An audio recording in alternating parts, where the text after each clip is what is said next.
Previously on microbiología. Les recuerdo que esta introducción está dividida en dos partes.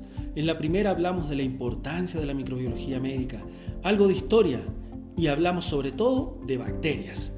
¿Por qué es necesario poder reconocerlas? ¿Por qué es necesario poder aislarlas? Y la importancia que tienen en el tratamiento de nuestro paciente. Quédate ahora porque en esta segunda parte veremos virus, priones, hongos y parásitos. Sean ustedes muy bienvenidos a la segunda parte de Introducción a la Microbiología Médica. En esta parte vamos a tratar un tema que está muy de moda hoy en día, que son los virus. Virus, ¿qué significa virus? Virus significa veneno. El virus está con nosotros hace mucho tiempo, hace miles de años ya se conocía la existencia de algún agente que producía una enfermedad, pero que no sabía cuál era su causa. Existen papiros, por ejemplo, que hablan de una enfermedad que producía la mordedura de los perros, que hoy en día sabemos que es la rabia.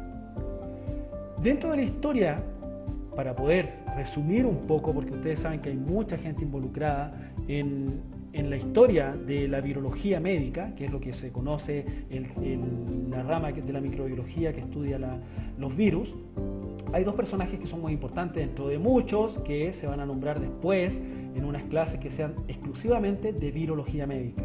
Está don Aulio Cornelio Celso, que allá por el siglo I, él postuló o dijo que había un microorganismo que producía enfermedades que eran desconocidas y al que le llamó virus, veneno, nombre muy bien puesto. Y por otro lado están don Dmitri Ivanovsky, quien fue el primero en que realmente demostró que había un organismo o una partícula, realmente todavía no sé cómo se llama porque nadie sabe, nadie se pone de acuerdo en el tema de si el virus es vivo o no es vivo. Él hizo experimentos y demostró que había un organismo que era más pequeño que las bacterias que podía causar enfermedad. El virus tiene características bien particulares, ¿ya? El virus está envuelto por una envoltura. Como ustedes pueden ver, no hay ninguna organela. La única cosa en común que tiene un virus, aparte de su envoltura que es parecida a la membrana celular, ¿cierto?, es su, entre comillas, núcleo, que se llama en realidad en el virus cápside, porque está conteniendo su material genético, que puede ser ADN o ARN. La cápside está rodeada o está formada por esas pelotitas que ustedes ven, que se llaman capsómeros, y todo esto va envuelto por su envoltura, ¿no? La gran duda, ¿el virus es un ser vivo o no es un ser vivo? ¿Qué dice la biología? La biología dice que para que un organismo sea considerado como un ser vivo, tiene que tener estructura, se refiere a estructura celular, una organización de esas células, metabolismo, es decir, que tenga capacidad de él mismo poder generar su vida, ¿no? En el caso de los virus, nosotros sabemos que el metabolismo es inexistente porque requiere ¿de qué? De las enzimas del huésped al que ataca para poder generar más virus. Tiene que tener la capacidad de tener homeostasis, es decir, adecuarse al medio, pero el virus tiene características bien especiales para su crecimiento. Tiene que ser irritable, ¿qué quiere decir esto? Que responda a estímulos externos. Tiene que tener reproducción, crecimiento y adaptación. Ahora, si nosotros vemos un virus y vemos todas estas cosas que vimos anteriormente, ¿cumplirá con todos los requerimientos? Primero, ¿un virus está organizado por una o más células? No, porque un virus no es célula. ¿Se reproducen por sí mismos? No, porque necesitan la maquinaria enzimática del huésped. ¿Presentan metabolismo propio? Por lo mismo, requieren maquinaria enzimática del huésped. ¿Se adaptan al entorno y responden a las condiciones del ambiente? No responden. ¿Tienen capacidad de transformar la materia en energía que toman del medio por sí mismos, así como por ejemplo los vegetales? No. ¿Tienen la capacidad de mantener el equilibrio, es decir, presentar homeostasis? Tampoco, porque las características para mantener un virus son bien específicas. ¿Cuáles son los tipos de virus? Dentro de todos los virus que hay, ¿cierto? Y esta es una gran diferencia que tienen los virus. Los virus o tienen ARN o tienen ADN. Alguien me saldrá ahí con la pregunta capciosa. ¿Hay algún virus que tenga los dos? La realidad es que hay uno que pareciera que tuviera los dos, que es el mimivirus, que tiene mucho ARN y un ADN así como bien rudimentario, ¿ya? Pero dentro de los ARN virus que nosotros conocemos están el VIH, coronavirus, dengue y muchos otros. Dentro de los adenovirus, o sea, de los ADN virus, está el adenovirus, por eso se llama así, virus de la hepatitis B y el virus herpes simple. Acá tenemos varios ejemplos de otros virus, ¿cierto? Que después, con más tiempo, investigaremos. La infección viral. Bueno, el virus, como dijimos, no se replica solo, necesita de un huésped. En este caso, los huéspedes son generalmente células, ¿ya? Células animales o células bacterianas. Si afecta una bacteria se llama fago. Si afecta a una célula eucarionte, una célula animal o vegetal, se va a llamar virus. En este caso siempre el virus presenta glucoproteínas de superficie, presenta glucoproteínas de anclaje y también nosotros tenemos unos receptores específicos para el virus, que es donde atacan los virus a la célula para poder entrar. Y estos mismos lugares o estas mismas glucoproteínas de anclaje son las dianas terapéuticas para la mayoría de los antivirales. ¿Será buena la palabra? Bueno, veremos después más adelante si es que es la palabra indicada. El diagnóstico de los virus es relativamente fácil de hacer, aunque es bastante moderno, ¿ya? Utiliza muchas técnicas de biología molecular. El diagnóstico se los puedo decir acá en esta clase que va a ser muy básica. Pueden ser directo, puede ser indirecto. El directo quiere decir que yo veo el virus, o sea que yo identifico el virus y digo, el virus está ahí, ¿por qué? Porque saqué virus, aislé el virus o reconocí el virus. Esto se hace con técnicas, por ejemplo, de cultivo de virus, que son bien específicas, no se hacen en cualquier laboratorio. Y también se hace, por ejemplo, con una técnica que está muy de moda hoy en día, que es la PCR, la polimerasa de reacción en cadena, que esa técnica nos permite identificar parte del genoma viral y con eso construir partes virales y decir, sí, el virus está ahí. Las técnicas indirectas en realidad lo que identifican son los anticuerpos que nosotros generamos contra el virus, sean IgG o sean IgM. La diferencia entre uno y otro podemos verla también en una clase de inmunología, pero así básicamente les digo, cuando se dice que es IgG es porque la persona estuvo expuesta al virus. Puede haberlo tenido hace 1 año, 2 años, ahora, pero estuvo expuesto. En cambio la IgM a mí me dice, esa persona está enferma por el virus porque está reaccionando ahora a su sistema inmunitario. Los virus dijimos que son varios, hay algunos que son más mortales que otros. Yo les pregunto acá, esta figurita, que es una microfotografía electrónica, que no es Mickey, ya no es Mickey, es un virus, y este virus es mortal en aproximadamente el 50% de las personas que se infectan. ¿Saben qué virus es? El ébola. También veremos ahora los priones, que los priones, como dice el nombre, son proteínas que están modificadas.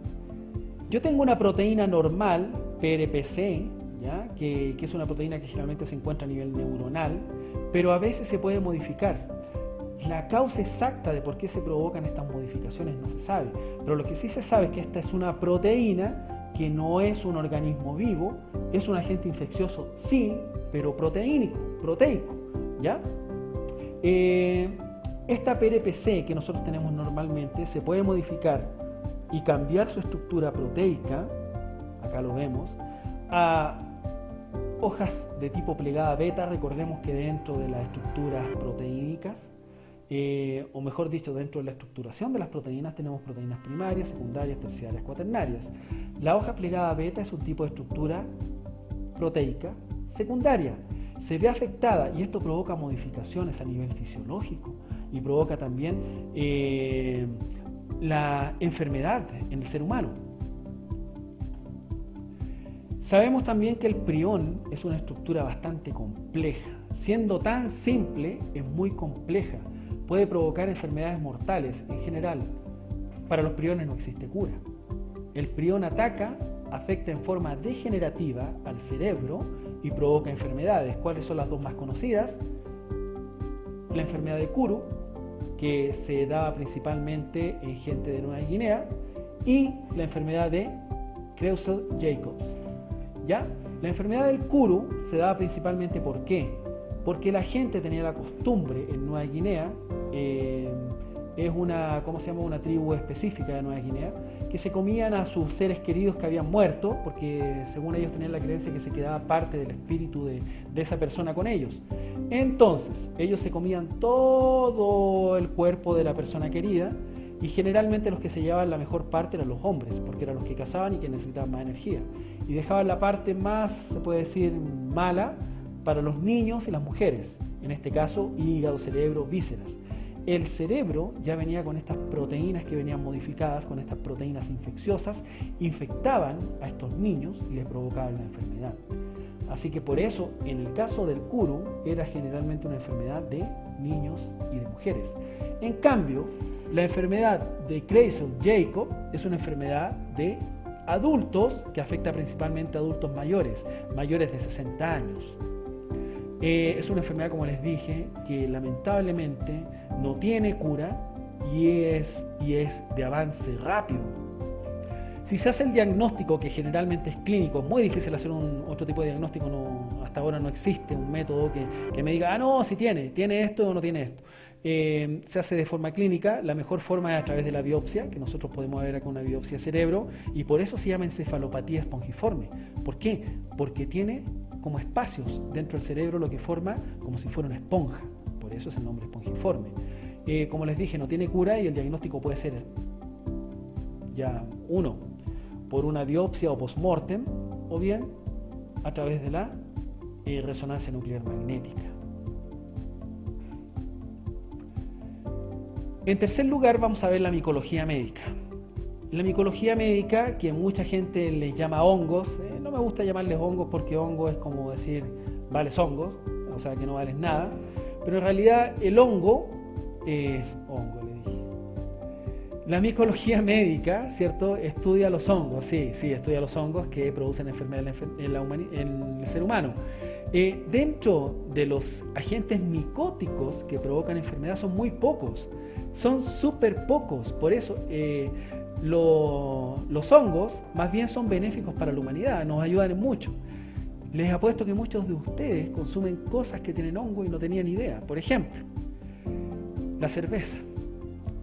La cerveza es producida por la fermentación de un hongo. Ayuda en la fermentación un hongo, ¿cierto?, del lúpulo, y eso nos lleva a este licor que muchos tomamos en los churrascos, en una fiesta, donde sea, pero lo consumimos. O también el pan. El pan que comemos a diario es formado con levadura, que la levadura es un hongo. La estructura de los hongos es bien característica. Lo podemos tener en formas aisladas, así como levaduras, o lo podemos tener en forma de hifas, ¿ya? Esto es la forma activa. Como ustedes pueden estar formando más y más y más y más levaduras, ¿ya? Este es el ejemplo de la cándida. La Candida albicans, que es una de las enfermedades más comunes en el ser humano por hongos, es producida generalmente en personas que son inmunodeprimidas. Es muy difícil que un hongo ataque a un inmunocompetente, exceptuando los hongos que producen infección primaria, que producen principalmente infección a nivel sistémico pulmonar. Las micosis se pueden diferenciar en superficiales, dentro de ellas están las cutáneas, las subcutáneas, que afectan el tejido celular, ¿cierto?, las profundas sistémicas, que afectan órganos, las oportunistas, que pueden ser de los mismos hongos que viven con nosotros pero nos provocan enfermedad. Ejemplo, Candida albicans. Candida albicans es una levadura que vive con nosotros normalmente en tracto gastrointestinal, no nos provoca nada, pero puede provocar en pacientes inmunodeprimidos enfermedades como ¿cuál? Por ejemplo, la infección urinaria, ¿cierto?, en personas que son inmunodeprimidas. Cuando hablamos de inmunodeprimida no decimos que necesariamente tienen que tener VIH, SIDA, sino que hablamos, por ejemplo, de mujeres embarazadas que le baja la inmunidad, personas que tienen enfermedades metabólicas, por ejemplo, el diabetes mellitus, ¿cierto?, que también baja la inmunidad, o en personas que tienen cáncer, que están en tratamiento inmunosupresor. A ellos le puede atacar enfermedades oportunistas por hongo. Las superficiales son muy comunes, ¿cierto?, las dermatomicosis. Las dermatomicosis que pueden provocar enfermedad a nivel superficial, ¿ya? Y las profundas sistémicas como el Aspergillus, que puede provocar una infección pulmonar. Para nosotros realizar el diagnóstico micológico o micótico es bastante sencillo, ¿ya? Es muy parecido al microbiológico, al que se utiliza para las bacterias. Por ejemplo, si nosotros tenemos una enfermedad cutánea por hongos, nosotros podemos utilizar una prueba bien simple. Primero tomamos la muestra, o puede ser por un raspaje, por la utilización de, acá, una simple tira de scotch, ¿ya? Pero que va teñida con azul de metileno para que nosotros podamos ver los hongos. Acá nosotros vemos una enfermedad activa porque está lleno de hifas, ¿cierto?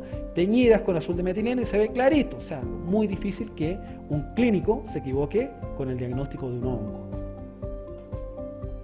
Cuando nosotros tenemos una enfermedad compleja, por ejemplo, una neumonía por un Aspergillus, ¿no? Tenemos que realizar exámenes más, un poquito, no invasivos, sino que un poquito más complejos. Por ejemplo, acá nosotros vemos en una tomografía, acá se ve la presencia del hongo, probablemente un Aspergillus. No puedo decir que todas las micosis de pulmón sean por Aspergillus, pero es uno de los más comunes provocar neumonía micótica. También pueden ver acá una infección de techo de la boca, ¿cierto? Por un hongo también. Se pueden ver también hongos que afectan el sistema nervioso central. Pero una de las mejores formas de diagnóstico del hongo, y muy fácil también, es a través del cultivo.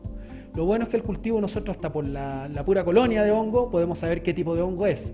Pero generalmente utilizamos también la tinción para saber, con azul de metileno, para saber, según su presencia de micelas, ¿cierto? De hifas, qué tipo de hongo podría estar causando la enfermedad, y mejor aún saber eso, saber qué tipo de tratamiento antimicótico podemos dar. Bueno, dentro de los tratamientos antimicóticos, generalmente para hongos que son más superficiales se utilizan bastante y siempre se utilizan casi los mismos. Por ejemplo, el ketoconazol, ¿cierto? En forma de cremitas o en forma oral. Podemos también estas infecciones son más complejas. Estos requieren o tratamiento por vía endovenosa o bien tratamiento, continuar con vía oral también. Y cuando tenemos cándida, generalmente utilizamos fluconazol.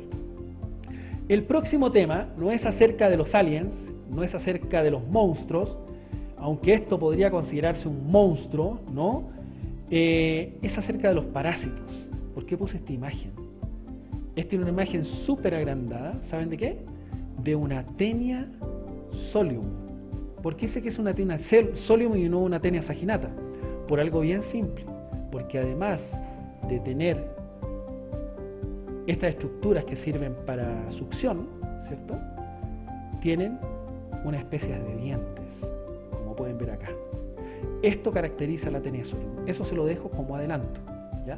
Para la próxima clase, espero que sigan viendo esto, espero que se conecten y vean la parasitosis. Hasta luego, que estén muy bien, un gusto haber estado con ustedes nuevamente.